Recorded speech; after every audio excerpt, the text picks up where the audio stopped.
இனி வீட்லயே பானிபூரி செய்யலாம் எல்லாரும். ஆச்சி பானிபூரி கிட்.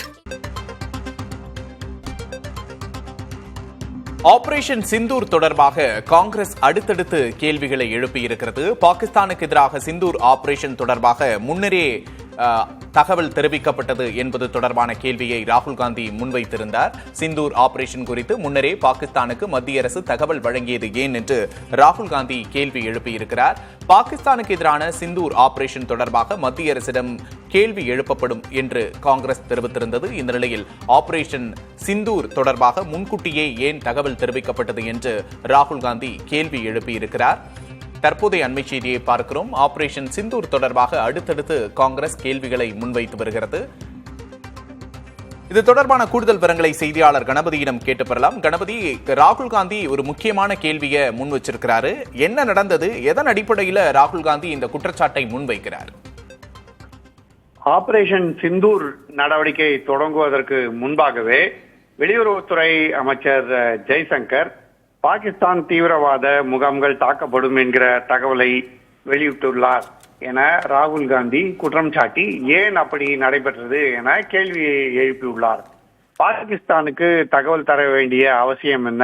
அது ஒரு குற்றமாகும் என ராகுல் காந்தி தெரிவித்துள்ளார். மேலும் தற்போது பல்வேறு நாடாளுமன்ற குழுக்கள் பல நாடுகளுக்கு சென்று அங்கே ஆபரேஷன் சிந்தூர் குறித்தும் இந்தியாவின் தீவிரவாதத்துக்கு எதிரான போராட்டம் குறித்தும் தங்களுடைய நிலைப்பாட்டை தெரிவிக்க இருக்கின்றன. இந்த குழுக்களுக்கு காங்கிரஸ் கட்சி பரிந்துரை செய்திருந்த பெயர்களை சேர்க்காமல் சசி தரூர் உள்ளிட்டோரை அதில் இணைத்திருப்பதை ராகுல் காந்தி கேள்வி எழுப்பியுள்ளார்.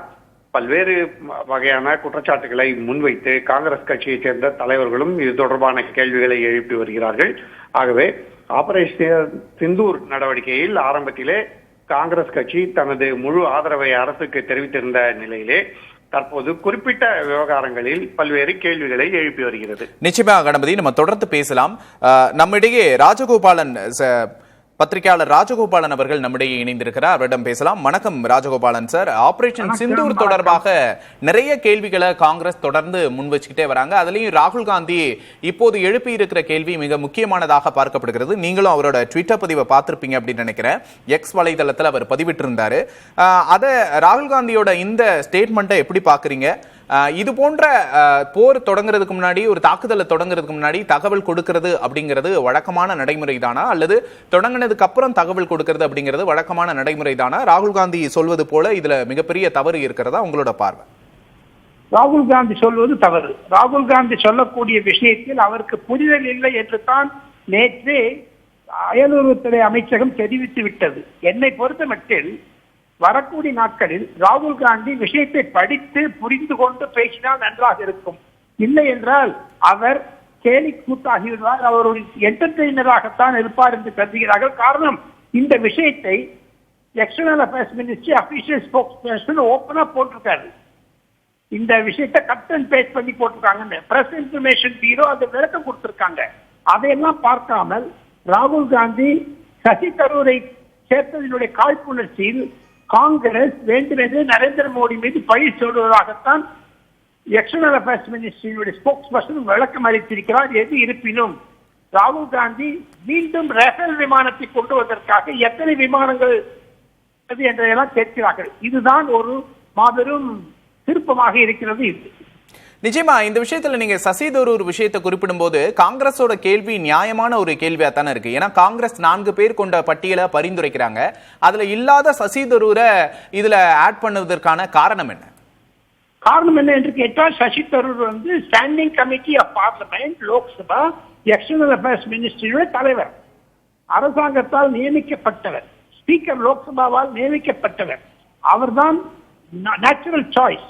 காரணம் என்னென்று கேட்டால், சசி தரூர் யுனைடெட் நேஷன் ஆர்கனைசேஷனில் அவர் பணிபுரிந்திருக்கிறார். அதையும் தவிர இதே ராகுல் காந்தி தான் அவருக்கு பரிந்துரை செய்தார்கள் மினிஸ்ட்ரி ஆஃப் எக்ஸ்டர்னல் அஃபேர்ஸுக்கு ஸ்டாண்டிங் கமிட்டி எடுக்க வேண்டும் என்று. இப்பொழுது ராகுல் காந்திக்கும் சசி தரூருக்கும் சண்டை ஏற்பட்டதனால் ராகுல் காந்தி சசி தரூருக்கு எதிராக செயல்படுகிறார் என்று தான் டெல்லியில் பேசுகிறார்கள் பல வட்டாரங்களில். அதை தவிர சசி தரூருக்கு இருக்கக்கூடிய இன்டர்நேஷனல் நாலேஜ் ராகுல் காந்திக்கு இருக்குமா என்ற சந்தேகம். காரணம், ராகுல் காந்தி எப்போது அயல்நாடு சென்றாலும் இந்தியாவிற்கு எதிராக பேசுகிறார் என்று வர்ணனை வந்துவிட்டது. சரி, ஆனா இந்த விஷயத்துல சசி தரூர் அப்படிங்கறத காங்கிரஸ்காரருக்கு பாஜக ஆதரவு வழங்க வேண்டியதன் அவசியம் என்ன இருக்கும் அப்படின்னு நினைக்கிறீங்க? விஷயம் புரிந்திருக்கிறது. அரசாங்கத்திற்கு ஆதரவு தருகிறார். உலகத்தில் இருக்கக்கூடிய வல்லரசு நாடுகள் தான் ஏன் பாகிஸ்தானுக்கு சப்போர்ட் பண்ணுவது என்று அவர் வெளிப்படையாக கேட்கிறார். அவருடைய பேச்சில், பாஜக பேச்சில் அர்த்தம் இருப்பதனால்தான் அவரை பாஜக சப்போர்ட் பண்ணுகிறது. அதையும் தவிர சமீப காலமாக ராகுல் காந்திக்கு எதிராக சசி தரூர் பேசி வருவதும், மல்லிகார்ஜுன் கர்கே காங்கிரஸ் தலைவராக போட்டியிட்ட போது சசி தரூர் அவருக்கு எதிராக போட்டியிட்டதும், காங்கிரஸில் இருக்கக்கூடிய உள்கட்சி குழப்பம், கேரளா காங்கிரஸில் இருக்கக்கூடிய கேசி வேணுகோபாலுக்கும் அவருக்கும் இருக்கக்கூடிய உள்கட்சி விழுப்பம் தான் வெளிப்படுகிறது. அதை வைத்துக் கொண்டு பார்த்தால் காங்கிரஸ் தனியாக சென்று சசி தரூரை ஆதரிக்க வேண்டுமே தவிர சசி தரூர் போவது எதிர்த்து. இப்ப மனிஷ் திவாரி பேரு கொடுக்கவே இல்லைங்க. அது தவிர இப்ப அவங்க கொடுத்திருக்கிற 2 பேர்ல ஒரு கௌரவ் கோகோய் சொல்லியிருக்காங்க. அவர் அசாம் சீஃப் மினிஸ்டர் இருக்காரு. அவருடைய வைஃப் பாகிஸ்தான் ஏஜென்டா இருக்காங்கன்னு. நசருதீன் ஒரு கர்நாடகா எம்பி, ராஜ்யசபா எம்பி சொன்னா அவர் பதவி ஏற்கும் போது பாகிஸ்தான் ஜிந்தாபாத் என்று சொன்னார்களாம்.